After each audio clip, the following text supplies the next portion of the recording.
Orang Robitoh Alawiyah ini sekarang ini sedang menonton kita. Kan Abah ada orang di Robitoh Alawiyah gitu kan tadi. Mereka instruksinya apa? Mereka udah nyuruh orang Ba'alwi itu diam.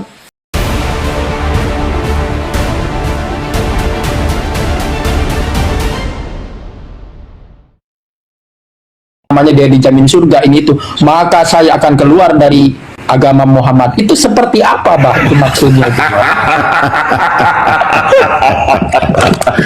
Iya. Itu kan hanya bahasa kiasan Abah saja, karena dalam pandangan Abah itu susah dibicarakan, kata Abah, karena Abah ini tidak punya ilmu, tidak punya dalil, tetapi Abah hanya bisa melihat dengan mata batin gitu. Sehingga ungkapan itu hanyalah merupakan pernyataan hati yang sulit untuk dijelaskan kepada halayak sebetulnya. Daripada halayak bingung, kata saya, kalau kalian takut meninggalkan Ba'alwi di dosa, biar dosanya tampung aja ke Abah saya itu semua gitu. Karena saking saya ingin meyakinkan bahwa sesungguhnya apa yang dilihat dengan mata batin ini yakin tidak salah. Kalau mata dohir masih bisa menipu, dalil masih bisa ada dari lain. Khobar, tidak semua khobar itu akan benar, karena khobar itu harus diverifikasi. Tapi kalau mata batin susah itu, karena itu sudah hakul yakin. Abah melihatnya bukan dengan hanya sebatas dengan akal dan pikiran dan dalil gitu kan, tapi kan susah untuk menjelaskannya, Kiai. Makanya Abah katakan tadi semua, kalau seandainya mereka itu benar dan Nabi Muhammad itu adalah mendukung mereka, sayalah orang pertama yang berhenti jadi umat Nabi Muhammad. Berarti belum beres itu demikian. Dan saya yakin, seyakin-yakinnya baginda Nabi Muhammad akan ada di pihak kita gitu. Nah itu, jadi kalau menurut Abah, jadi Abah itu bukan ahli ilmu, cuma istilahnya ya barangkali sedikit dibukakan mata batin untuk melihat apa namanya gururnya mereka gitu kan tadi. Apalagi kata Abah, kalau seandainya mampu melihat wujud mereka secara batin, itu jelas sudah tertolak. Tapi kan tidak bisa disampaikan fakta itu, karena itu apa yang dilihat oleh mata batin. Dan itu pula yang Abah yakin dilihat oleh guru Abah pribadi, Syekh Ahmad Sohibul Wafatajul Arifin Abah Anom, itu seumur-umur tidak pernah menginstruksikan jarah ke Habib. Tak satupun makam Habib yang dijarahi baik di Indonesia maupun di dunia. Itu sudah menunjukkan kepada kita, kepada muridnya, siapa mereka itu. Cuma mereka hanya melihat secara basyirah, tapi tidak bisa disampaikan dengan kalam gitu kan tadi. Itu masalahnya sesungguhnya. Jadi jangan banyak dari kalangan Ba'alwi yang mengatakan, katanya Syekh Nawawi Al-Bantani seolah-olah mengisbat, Hadratus Syekh seolah mengisbat. Saya yakin orang-orang kasap semacam itu bukan berarti tidak melihat, tapi lihat saja dari perbuatannya gitu. Jadi makanya Abah pun ngomong begitu, punten gitu kan tadi. Kata Abah, kalau kalian para mukibin, para kiai yang masih mendukung Ba'alwi itu takut, kan masalah hidup di dunia ini masalah dosa dan pahala. Kalau takut dosa, serahkan ke saya gitu kan tadi. Saya siap nampung seluruhnya, dan saya siap berhadapan dengan baginda Nabi masalah ini gitu kan. Betul. Nah, itu kalau Abah begitu pun gitu kan. Betul, Bah. Tapi saya pun sepakat, Bah, dengan apa yang disampaikan Abah itu saya sepakat, karena memang di narasi Habaib itu, di hurufnya, di kitabnya itu tertulis begini, bahwa Nabi Muhammad tidak akan ridho ketika Habaib disakiti. Kalau benar Nabi Muhammad menjamin itu ke Habaib, saya yang keluar kepada Nabi Muhammad. Karena apa? Karena Nabi Muhammad sudah tidak konsisten dengan hadisnya, di mana beliau itu bahwa nasab itu tidak menjamin, kan gitu, Bah. Iya, apalagi pernyataan beliau setelah Haji Wada kan. Beliau menyampaikan di dalam sebuah khutbahnya, innallaha qad adhaba ankum aibal jahiliyah, itu yang wa ta'addu mahabil azad tadi, annasuli adam wal adamani turab, la fadla li arabiyyin ila azamiyin, la fadla li aswada ila ahmar illa bitaqwa. Maka jelas di situ berarti mau walaupun mereka itu ada duriat, kalau menurut Abah Kanan juga duriat Rasul gitu kan tadi. Abu Jahal itu juga duriat itu. Tetapi selama tidak mau iman, maaf, termasuk maaf Abu Thalib. Abu Thalib itu dicintai oleh Rasulullah, sampai Rasulullah tuh menangis-nangis mohon kepada Allah, Tetapi selama Abu Thalib tidak mau, selama Ba'alwi juga tidak mau ngikutin jalur Rasulullah, Abu Lahab lah ya. tertolak juga. Abu Lahab lah ya. Kalau Abu Thalib Ya, masih Abu Lahab di antara surba ya. Kan kayak firman Allah, innaka la tahdi man ahbabta, itu kan berkaitan dengan Abu Thalib kan sebetulnya. Ya tadi ya. Jadi artinya tidak bisa kita ini, aduh susah ngomongnya kata Abah aja. Kalau Abah ingin ceritakan ini kepalanya mereka itu yang sekarang jadi top itu kepalanya wujudnya apa sih? Sebetulnya Abah bisa sebutin gitu. Kasih gua aja satu aja. Aduh, udahlah jangan nanti jadi fitnah. Saya kira tidak perlu, mohon maaf, saya kira tidak perlu disebutin. Kenapa? Karena biar tidak seperti Pak Alwi gitu loh ya. Nah, Apa-apa itulah yang yang penting sebenarnya kan terkait di dalam- Basiro. dalam Jangan diri disebutin manusia monyet, itu ada. Mbah. Jangan Ya. sebutin monyet atau celeng, jangan ya. Aneh setuju. Jangan ya. Tapi kalau nggak disebutin celeng dan monyet, terus wajahnya seperti apa tuh? Dracula. Ya. Kan lebih gawat daripada celeng dan monyet kan gimana coba? Aneh Nah, sangat. itu Mbah, makanya. Nah itulah kata Abah juga, makanya biarlah itu mah kalam Abah, yang Abah yang bertanggung jawabkan ya di hadapan Allah dan di hadapan Rasulullah, karena yang tidak melihat tidak boleh juga menuduh mereka seperti itu kan masalahnya. Nah inilah kata Abah juga, pandangan batin itu adalah pandangan hakikat. Pandangan hakikat itu tidak bisa diceritakan secara syariat, kan itu masalahnya kan. Iya betul Pak. Ya maka kalau bicara syariat berarti kan tadi bicara dalil adalah bicara hujah, siapa yang paling kuat gitu kan tadi, itu aja. Tetapi kalau bicara hakikat itu perkara yang dalam, susah diomongin kan gitu. Biarkanlah yang menyaksikannya, yang melihatnya. Sebagaimana Allah mengatakan kul huwallahu ahad, itu adalah kepada Nabi Muhammad yang memang sudah menyaksikan ahadnya Allah kan gitu. Kalau kita mah baru nebeng aja gitu kan tadi semua. Nah inilah barangkali ya yang harapan Abah Ya. untuk generasi muda nih, kayak saya gitu. Siapa Kang Rohi, Kang Satria Haji Samsu, Kang Kingkong dan yang lainnya, Iya Gus. yang apa namanya Ya. memperjuangkan kebenaran ini, Pak, atau memperjuangkan bangsa Indonesia lah. Harapan Ya. Abah seperti apa, khususnya ketika menghadapi polemik yang saat ini kita hadapi sekarang, Pak? Iya, inilah yang Abah inginkan. Abah juga dari kemarin ada Kiai Syarif, ada Kiai Alwi, adalah tentu saja kita ini menyelesaikan segala persoalan itu syariat dengan syariat, hakikat dengan hakikat.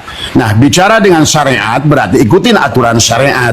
Yang namanya berarti kita berjuang itu tidak boleh ada seperti apa sapu lidi, bercerai-berai, harusnya dalam satu kesatuan gitu kan tadi. Dan inilah makanya apa namanya, kenapa Abah itu kadang-kadang galak, tapi kadang-kadang Abah itu lembut kan tadi. Karena pada saat agak galak itu ngomong sebagai syariat. Kalau syariatnya melihat yang batil itu harus diomongin. Kata Nabi kan, lakukan dengan tanganmu. Yang kedua, lakukan dengan ucapanmu, atau minimal diam tapi meyakini bahwa itu bukan ayat Nabi gitu kan tadi. Tapi jangan munafik gitu, berbuat tidak, ngomong nggak mau, diam pun masih ke kiri ngikut, ke kanan ngikut. Nah inilah yang kebanyakan dari kalangan muda, dan juga termasuk kiai-kiai masih banyak yang belelok kayak begini.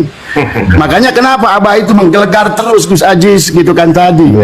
Jadi Abah harapkan kepada anak muda, pesan pada anak muda, Abah ini sudah di atas kepala 6, jadi barangkali waktunya juga sempit. Nah tolong ini jangan sampai kasus Pak Alwi ini nggak selesai gitu kan secara syariat gitu kan. Kan kita menyempurnakan syariat, ikhtiar itu wajib gitu kan tadi. Nah ini makanya kalau Abah sebenarnya udah agak susah, karena Abah tuh sudah melihatnya ke bawah dalam gitu kan tadi. Maka Abah kadang-kadang turun untuk ke bawah gitu kan tadi, untuk secara syariat. Kan kalau secara hakikat la tataharaku zarratun illa biidnillah.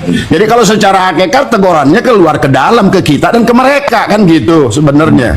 Tapi secara syariat ya tetap kita harus melihat, bagaimana melihat kemungkaran ya kita harus meluruskan gitu kan tadi. Begitu Gus Ajis. Jadi Abah senang dengan kau pemuda-pemuda kayak Gus Ajis, kepada semua dan yang lain-lain. Maka terus gaungkan, tetapi kembali adalah tadi, jagalah bahwa kita ini sedang membela kebenaran. Kebenaran itu dibela harus dengan cara yang benar, syariatnya harus benar gitu kan tadi, sopan santun dan lain sebagainya. Nah yang keduanya yang Abah ingin sampaikan kepada pemuda, karena barusan Abah ngomong juga dengan beberapa kiai di sini bahwa orang-orang Robitoh Alawiyah ini sekarang ini sedang menonton kita. Kan Abah ada orang di Robitoh Alawiyah gitu kan tadi. Mereka instruksinya apa? Mereka udah nyuruh orang Ba'alwi itu diam. Karena semakin kalian ngomong, kalian kelihatan tololnya gitu kan tadi.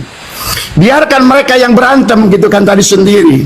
Yaitu sampai ada anggapan bahwa sesungguhnya orang PWI ini adalah seolah-olah anjing liar yang menggonggong, yang memperebutkan tulang yang ada daging. Kan malu kita jadinya nanti. Maka marilah kita tunjukkan kepada mereka bahwa kita ini adalah berakhlak, beradab gitu kan tadi, bahwa dan luruskan terus saja, gaungkan kepada masyarakat mana yang benar dan mana yang benar itu benar, mana yang batil itu batil. Itu aja tugas kita. Kan kita ini Al-Qari, Allah Al-Hadi. Semoga dengan cara yang lemah lembut, dengan cara yang baik gitu kan, mudah-mudahan dengan kebenaran, dengan akhlak, dengan adab, dengan contoh, insya Allah orang-orang sekitar kita pun akan menyaksikan, melihat diri kita. Jadi karena banyak ada ustadz gitu kan yang teriaknya kenceng dan lain maki-maki dan lain kesana kemari, begitu tujuannya nggak ketemu, akhirnya malah nyerang dalam sendiri gitu kan tadi. Ujungnya duit tuh. Jangan kalau orang tujuannya teriak-teriak adalah untuk duit, begitu dia, wah kok saya ini dibuang Kiai Imad, saya dibuang Gus Abbas, apa kata Abah kamu dibuang? Kamu ini tujuannya berjuang ke apa? Ke Allah atau ke Rasulullah? Yang harus diluruskan lagi juga tentang ini juga. Ini kan si Ba'alwi ini udah ngaco. Idratul Rasulillah itu dia, Ahlul Muhammad juga dia, kemudian juga Ahlul Bait juga dia. Itu kan ngaco, apalagi supaya ada dalil bahwa kata mereka bahwa mereka itu lebih mulia dari Ahlul Bait. Coba ngaco nggak itu? Nah ini saja kita mana. Saya senang dengan Gus Ajis yang selalu juga dia menyampaikan di dalam ini apa, selalu pengikut Gus Ajis ini semua. Selalu ada fakta, selalu ada videonya, selalu ada kitabnya. Itu ada cukup. Keren. Sekarang ini udah keren itu tadi semua. Ya, ada apa lagi? Ada apa lagi deh? Ya, tanya ilmu. Nah, Bah, nama saya disebut dong, Bah. Nama saya orang Banyuwangi nih, Bah. Iya, monggo. Gus Salim Banyuwangi. Gus Salim, monggo. Banyuwangi. Satu ini Bah, satu lagi harapan Abah apa ini terkait Iya. apa namanya fenomena PBNU dengan Jatman yang di tahun-tahun ini itu nggak sinkron gitu Bah. Bahkan ada apa namanya ya upaya untuk ya melepaskan diri lah, Jatman itu melepaskan diri dari PBNU Bah. Tanggapan Abah gimana itu menyikapi hal ini Bah? Aduh, inilah yang Abah juga katakan, Abah sampaikan, inilah apa namanya kepengurusan PBNU yang sebetulnya yang Abah dari awal sudah khawatir gitu kan tadi. Kiai Miftahul Ahyar itu sudah berkeringat dan sudah semangat sebelum kisah Mahfud. Abah tahu perjuangannya, tapi kemudian terjegal kisah Mahfud, kemudian terjegal Kiai Ma'ruf Amin gitu kan tadi semua. Waktu kemudian akhirnya, nah begitu beliau jadi ketua MUI ada kesempatan untuk itu, maka dia kenapa link kepada Gus Yahya. Nah Abah sedang pelajari berapa kali Gus Yahya itu pergi ke Israel sebelum jadi ketua PBNU. Skip. Nah itu. Skip yang Israel skip dulu. Nah itu ya. Maaf ini. Jadi kalau menurut Abah, jadi ini aduh ini ada semua ada di sana lah. Jadi kalau menurut Abah ini, dan seharusnya memang Jatman dan PBNU itu adalah merupakan bagian yang tidak terpisahkan. Itulah bangunlah jiwanya itu dengan Jatman, bangunlah raganya dengan PBNU, kan gitu harusnya. Makanya kalau PBNU-nya dikuasai oleh mereka yang notabene yang tidak benar gitu kan tadi, betul berarti ruhnya tidak benar, maka amaliyah yang dilakukan oleh jasadnya pun maka tidak benar gitu kan tadi. Maka jangan pernah pisahkan Jatman dari PBNU gitu kan tadi. Maka seharusnya adalah Jatman itulah yang harus paling diurus, Banom yang harus diurus oleh PBNU, ditempati oleh orang-orang yang memang betul ahli di bidangnya. Kalau nggak ahli di bidangnya, nah itulah akhirnya. Ahli di bidangnya dan menguatkan PBNU, jangan menguatkan kelompok. Oh, nah iya kan dia jantungnya. Nah, Kalau dia jantungnya harusnya dia menjadi nafas. Maka kata Abah Jatman ini separuh nafas. Separuh nafasku. Nah itu. Jadi Jatman itu separuh napasnya daripada PBNU. Makanya kenapa sekarang lemot PBNU-nya? Karena Jatmannya terlalu berkuasa gitu kan tadi. Jadi kalau menurut Abah ya inilah, maka ya mudah-mudahan, tapi Abah juga tidak setuju kalau adanya MLB dan lain sebagainya, karena ini adalah merupakan, karena bicara ilmu agama kayak apapun di atasnya itu ada adab gitu kan tadi. Adab di atas ilmu, tapi ilmu di atas nasab. Nih orang koplak ini tadi terus menjual nasab tadi semua. Kalau nasab itu aduh ya, akan selalu ke nasib urusannya. Tadi kalau udah jual nasab, akhirnya orang koplak dikaitkan nasabnya. Kemarin kayak Gus Ikdam gitu kan tadi. Akhirnya hadis pun ditambahkan Habib dianggap sebagai ulama, sebagai fuqaha. Gimana coba tadi? Bagaimana mungkin si Bahar Smith itu jadi fuqaha? Nah itu kan tadi semua. Ini kan rusak artinya kan. Panggungnya roboh, Bah. Ulama, Habib. Panggungnya roboh Ikdam, Bah. Nah itu dia lah pokoknya rubuh. Nah siapapun yang coba Bawi, kata Abah, maaf ya, maaf, ada sebuah daerah bencananya luar biasa, dan Abah tahu itu 99% itu FPI. Sampai waktu mereka minta bantuan sama Abah, saya bilang, udah musibah itu datang dari Allah, cuma Allah datang kepada kalian memberikan peringatan. Kenapa kampung kalian direndam gitu kan tadi. Nah inilah masalahnya yang harus kita pahami. Nah makanya nanti yang siapapun yang dukung, cobalah saksikan omongan Abah. Kalau Abah bisa sudah nggak ada, siapapun yang bela Bawi ini akan hancur. Bukan hanya maaf ya, secara dohir juga bisa diperlihatkan berapa orang yang sudah lewat gitu kan tadi semua. Maaf, ini nggak ada kaitannya dengan ini, tapi kembali akan selalu bahwa membela yang salah itu akan memberikan dampak yang sangat buruk kepada dirinya kan tadi semua. Belum lagi yang masalah yang lain-lain gitu ya, termasuk juga Gus Miftah dan lain sebagainya. Bayangkan Gus Miftah dirobohkan hanya oleh kata goblok oleh tukang esnya dimuliakan oleh Allah ke langit. Dia diturunkan ke bawah, tu'til mulka man tasya wa tu'izzu man tasya wa tudhillu man tasya biyadikal khair. Itulah yang terjadi gitu kan tadi. Makanya udah lurus aja buat pemuda-pemuda ini. Anak-anak Abah, ayo lurus, selama lurus panjenengan berkah kok. amin. Tapi kalau nggak ada niat yang nggak lurus, niatnya kena pulus, nggak ada lagi, nggak ada bedanya. Bau ujungnya mampus kok. Nah, siapa? Terima kasih, Bang. Bungka akan bungka dengan sendirinya. Dia sama saja menggali lubangnya sendiri dari semua. Gimana? Lanjut, Bah, aktivitasnya. Mohon maaf udah ganggu, Bah. Ya, makasih, Bah ya, makasih. Terima kasih.